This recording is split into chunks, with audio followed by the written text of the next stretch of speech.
Be it gender, sexual orientation, family, race, culture, or religion, every aspect of a person's identity is to be questioned, every norm or standard in society challenged, and ideally altered in order to benefit supposedly oppressed groups.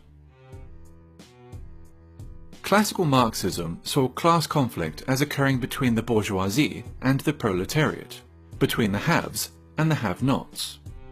Cultural Marxism views such a conflict as existing between the oppressed and the oppressors, between those with privilege and those without it.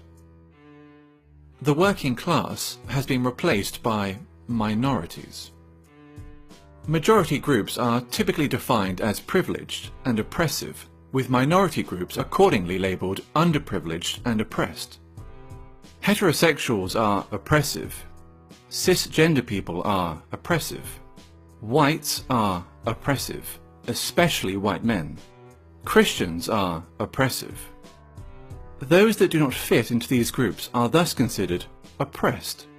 It stands to reason, therefore, that if heterosexuals are oppressors, the solution is to encourage other forms of sexuality. If whites are oppressors, the solution is racial diversity. If cisgender people are oppressors, the solution is to encourage transgenderism. If Christians are oppressors, the solution is to promulgate. This tendency to pathologize opinions and life patterns, which are not in accordance with its own political ends, is characteristic of cultural Marxism.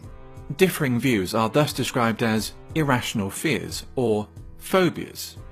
For example, a person who feels uncomfortable living as a minority in an area dominated by Muslim migrants may be decried as an Islamophobe, since wishing to live amongst those culturally and ethnically similar to oneself is considered sick and phobic. A popular and propagandist manifestation of cultural Marxism is political correctness, in which media channels and social scientists make it a mandatory exercise to do the following. Question common language.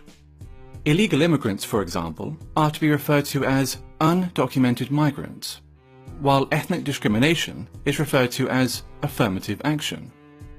Their ambition to define and redefine words can be seen as a means of controlling the discourse and altering cultural norms. Racism and sexism have been redefined as a product of prejudice plus power, which leads to such ridiculous statements as, "There's no such thing as sexism against men," and "I, an ethnic minority woman, cannot be racist or sexist towards white men." Maintain an unwaveringly favourable view of groups which are marked as being oppressed. Islam is a religion of peace. Black Lives Matter is a peaceful, legitimate protest movement. Feminism is only about equality, and so forth. No deviation from the aforementioned narrative will be entertained.